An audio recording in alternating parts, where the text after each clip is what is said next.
ओम श्री कृष्णाय परमात्मने नमः।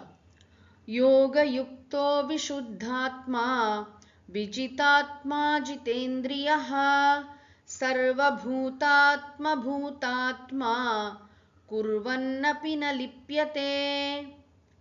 भगवान श्री कृष्णर இந்த ஸ்லோகத்தில் கர்மயோகியின் சிறப்பை சொல்கிறார். அர்ஜுனன் இந்த அதிகாரத்தின் தொடக்கத்திலேயே கேட்டான், நீங்கள் கர்ம சந்நியாசத்தையும் புகழ்கிறீர்கள், கர்ம யோகத்தையும் புகழ்கிறீர்கள், இரண்டில் எது எனக்கு நல்லது அப்படின்னு கேட்டான். அர்ஜுனனுக்கு சந்நியாசம் என்பது மிக உயர்ந்த விஷயம். அது இந்த சூழ்நிலையில அது கொஞ்சம் எளிதாக இருக்குமோ என்று கூட அவனுக்கு தோன்றுகிறது. ஆனா பகவான் அர்ஜுனனுக்கும் அர்ஜுனனை போன்றவர்களுக்கும் பிரிஸ்கிரைப் பண்றது என்ன அப்படின்னா கர்மயோகம். ஏன் கர்மயோகம் அப்படின்னா கர்மயோகத்தில் தான் உள்ள தூய்மையின் பொருட்டு செயல் புரிவதற்கு வாய்ப்பு இருக்கிறது. நன்றாக புரிந்து கொண்டு அந்த பாயிண்ட் நம்ம ஒருவேளை பக்குவம் இல்லாமல் ஒருவர் துறவி ஆகிவிட்டால் அவர் கர்மயோகமும் செய்ய முடியாது. ஏன்னா கர்மங்களை துறந்தாச்சு. அதனாலதான் பக்குவம் இல்லாமல் துறப்பது துன்பத்தை தரும்னு இதற்கு முந்தின ஸ்லோகத்துல சொல்கிறார். ஆனா இந்த ஸ்லோகத்துல யோக யுக்தக, யோக யுக்தகனா என்ன? கர்ம யோகத்துடன் தன்னை நன்றாக இணைத்து கொண்டவன், கர்மயோக வாழ்க்கை முறையில் இருப்பவன். கர்மயோகி என்ன பண்றான் அப்படின்னா செயல்களிலும் விருப்பு வெறுப்பில்லை, செயல்களின் பலன்களிலும் விருப்பு வெறுப்பில்லை, தன்னுடைய கடமைகளை இறை வழிபாட்டு உணர்வுடன் செய்கிறான். அதானே கர்மயோகம். அப்ப இறை வழிபாட்டு, இறைவனுக்கு வழிபாடு அப்படின்னு நினைச்சு செய்யறான். இந்த செயல்களின் பலன் தனக்கு வேணும்னு பலன்ல அவனுக்கு விருப்பம் இல்லை, பலன் என்ன வந்தாலும் ஏத்துக்கிறான், அது வேற விஷயம். ஆனா ஒரு குறிப்பிட்ட பலனுக்காக அவன் செயல் புரிவதில்லை. அவன் செய்கின்ற ஒவ்வொரு செயலும் இறைவனுக்கு செய்கின்ற பூஜை, வழிபாடு, யஜ்ஞம். இது 3வது அத்தியாயத்திலே கூறப்பட்டது. அப்படி செயல் புரிவதால் அவனுக்கு என்ன பலன் கிடைக்கிறது அப்படின்னா விஷுத்த ஆத்மா, அவனுடைய உள்ளம் தூய்மை பெறுகிறது. இப்பேற்பட்ட ஒரு விஷயம் இது. உள்ள தூய்மை பெற்றால்தான் நம்மால ஞான பாதைக்கே செல்ல முடியும். சாதன சதுஷ்டய சம்பத்தியை எது தரும்னா கர்மயோகம் தான் தரும். மனம் தூய்மை பெறுகிறது. விஷுத்த ஆத்மா, இந்த இடத்துல ஆத்மாங்கிற சொல்லுக்கு மனம் என்று பொருள். விஷுத்த ஆத்மா, தூய்மையான மனம், உள்ள தூய்மையை பெறுகிறான். அப்படின்னா என்னன்னா மனசுல இருக்கிற பேராசை, பெருங்கோபம், பொருட்பற்று, அப்புறம் மோகம், அதாவது பகுத்தறிவின்மை, மயக்கம், நல்லதை தப்பா புரிந்து, நல்லதை கெட்டதுன்னு சொல்றது, கெட்டதை நல்லதுன்னு குழப்பம், உண்மையை பொய் என்றும் பொய்யை உண்மை என்றும் பார்ப்பது, அப்புறம் கர்வம், பொறாமை, இது 6 தானே மனசுல இருக்கிற அழுக்குகள். இவையெல்லாம் படிப்படியாக நீங்கும். நெகட்டிவ் இமோஷன்ஸ் சொல்றோமே அது நன்றாக குறையும்.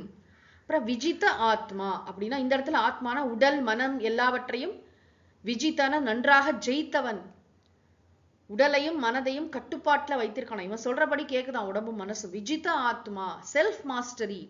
உலகத்துல யாரை வேணாலும் நம்ம ஆளலாம், எதை வேணாலும் சாதிக்கலாம். ஆனா தன்னை கட்டுதல்ங்கிறது எவ்வளவு பெரிய விஷயம். இதைதான் மகாகவி பாரதியார் அறம்னே சொன்னார். அறம் தர்மம் என்னன்னா தன்னை கட்டுதல் அறம். இந்த உடம்பு மனசெல்லாம் நான் சொன்னபடி கேட்குமா?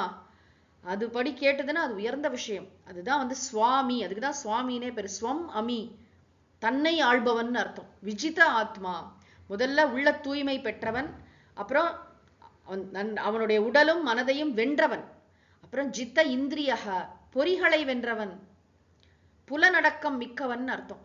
அப்படிப்பட்டவன் இந்த கர்மயோகி உள்ள தூய்மையோட இருக்கான், உடலும் மனதும் கட்டுப்பாட்டில் இருக்கின்றன. அதாவது நன்றாக அதற்கு பயிற்சி கொடுத்திருக்கான். இப்ப கட்டுப்படுத்திருக்கான்னா அமுக்கி அடிமைப்படுத்தி வச்சிருக்கான்னு அர்த்தம் இல்லை. அதை நன்றாக அற வழியில் பழக்கி இருக்கிறான், அதை நெறிப்படுத்தி இருக்கிறான், ஒழுங்குபடுத்தி இருக்கிறான், செம்மைப்படுத்தி இருக்கிறான். சுவாமிஜி எத்தனை வார்த்தை சொல்லுவாங்க. அப்புறம் ஜித்த இந்திரியக, புலனடக்கம் மிக்கவனாக இருக்கிறான். அவன் இந்த கர்மயோகி என்ன பண்றான்? சாஸ்திரமும் படிக்கிறான், வேதாந்த சாஸ்திரமும் படிக்கிறான். துறக்காமலேயே, அதாவது சந்நியாசம் மேற்கொள்ளாமலேயே கர்மயோகியாக இருந்து கொண்டு இவன் சாஸ்திரம் படிக்கும்பொழுது இவனுக்கு உண்மைகள்லாம் விளங்குகின்றன. சர்வ பூதாத்ம பூதாத்மா, எல்லா உயிர்களுக்குள்ளும் எது ஆன்மாவாக இருக்கிறதோ அதுதான் நான். என்னுடைய ஆன்மா வேறு, அவங்களுடைய ஆன்மா வேறு, அப்படி இல்லை. எல்லா உயிர்களுக்குள்ளும் உரைகின்ற ஒரே உணர்வு தத்துவம். எனக்கு அப்படி பிரிச்சு பிரிச்சு தனித்தனியா இல்லை. எல்லா உயிர்களுக்குள்ளும் உறைவது ஒரே உணர்வு தத்துவம். அந்த உணர்வே நான் அப்படின்னு புரிஞ்சுக்கிறான். சர்வ பூதாத்ம பூதாத்மா, எல்லா உயிர்களுக்குள்ளும் உரைகின்ற உணர்வாகிய தன்னை உணர்ந்தவன். குர்வன்னு அப்பி, செயல் புரிந்தாலும் ந லிப்பியத்தே, லிப்பியத்தேன ஒட்டுறது, ந லிப்பியத்தேன ஒட்டி கொள்வதில்லை, செயல்களுடன் ஒட்டி கொள்வதில்லை. இவன் செயல் புரியறானே, இந்த செயல்னால இவனுக்கு பின்னாடி பாதிப்பு வராதா? அதாவது சுவாமி விவேகானந்தர் சொல்வார், இரும்பு சங்கிலியோ தங்க சங்கிலியோ எதா இருந்தாலும் கட்டதானப்பா செய்யும், சங்கிலி சங்கிலி தானே, பாண்டேஜ் பாண்டேஜ் தானே. அப்படின்னா அந்த கர்மம் வந்து இவனை தலைக்குமா அப்படின்னு கேட்டா, இந்த செயல் இவன் இப்படிப்பட்ட மனநிலையுடன் இருக்கக்கூடியவன் செய்கின்ற செயல் அவனை தலைக்காது. இந்த கர்மங்கள் வந்து இவனுக்கு நிச்சயமாக மறுபிறவியை கொடுக்காது, இது இவனை பாதிக்காது. இவன் வந்து தன்னை தூய உணர்வாக புரிந்து கொண்டிருக்கிறான். நான் தூய உணர்வு என்பதை உணர்ந்து அந்த ஞானத்தில் நிலை பெற்றிருக்கிறான். ஆனாலும் செயல் புரிந்து கொண்டிருக்கிறான் இந்த கர்மயோகி. இதுதான் ஞான கர்ம சந்நியாசம் என்று 4வது அத்தியாயத்திலே பார்த்தோம். அறிவினால் செயலை துரத்தல். இவன் கர்மயோகம் தான் செய்யறான், செய்துவிட்டு கூட இதை நான் செய்யவில்லை என்ற ஆழமான ஞானத்துடனும் இருக்கிறான். குர்வன் அப்பி, செயல் புரிந்தாலும் ந லிப்பியத்தே, செயலின் பலன்களால் அவன் பாதிக்கப்படுவதில்லை. இது எவ்வளவு உயர்ந்த ஒரு வாய்ப்பு பகவான் நமக்கு கொடுத்திருக்கிறது. இந்த கர்மயோகம் அப்படிங்கிறது வந்து குடும்பத்திலேயே இருக்கும், ஆனா நன்றாக செயல் புரிகிறோம். செயல் புரிந்தாலும் கர்மயோக மனோபாவனை, கர்மயோகம்ங்கிறது ஒரு ஆட்டிடியூடு தானே, அந்த மனோபாவனையுடன் செயல் புரிவதால் நம்முடைய உள்ளம் தூய்மை பெறுகிறது, உடலும் மனமும் நம் கட்டுக்குள் வருகின்றன, புலனடக்கம் வருகிறது. முறையா கர்மயோகத்தை ஃபாலோ பண்ணினா அப்புறம் சாஸ்திரங்களை படிக்கும்போது எல்லா இடத்திலும் இருக்கின்ற, எல்லா உயிர்களிலும் உரைகின்ற ஒரே ஆன்மாதான் நான் என்பதை புரிந்து கொள்கிறோம்.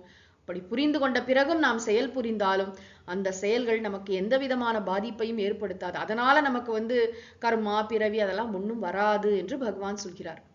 ஓம் சாந்தி சாந்தி சாந்தி. ஹரிஹி ஓம் தத் சத். சர்வம் ஸ்ரீ கிருஷ்ணார்ப்பணமஸ்து.